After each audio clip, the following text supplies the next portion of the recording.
বুধবার সকাল থেকে আকাশ পরিষ্কার থাকলেও আস্তে আস্তে মেঘ ঘনীভূত হবে এবং বাড়ছে ঝড় বৃষ্টির আশঙ্কা।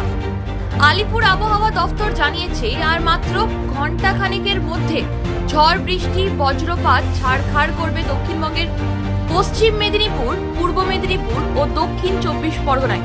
ঘন্টায় 40 থেকে 60 কিলোমিটার প্রতি ঘন্টায় গতিবেগে দমকা ঝড়ো বাতাস বইবে।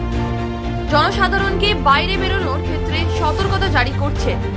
তবে শুধু এই 3 জেলা নয়, দক্ষিণবঙ্গের প্রায় সব জেলাতেই ঝড় বৃষ্টি চলবে বলে পূর্বাভাসে ইঙ্গিত আবহাওয়ার।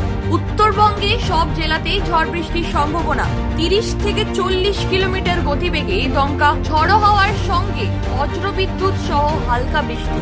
তবে শুক্রবার ঝড় বৃষ্টি বাড়তে পারে উত্তরবঙ্গে। শুক্রবার পর্যন্ত কালবৈশাখীর মতন পরিস্থিতি, শিলাবৃষ্টি এবং বজ্রপাতের আশঙ্কা থাকবে। আগামী 5 দিন অর্থাৎ এই সপ্তাহে তাপমাত্রার বড়সড় পরিবর্তনের সম্ভাবনা নেই। আগামী 24 ঘন্টায় শহরের তাপমাত্রা থাকবে 23 থেকে 33 ডিগ্রি সেলসিয়াসের মধ্যে।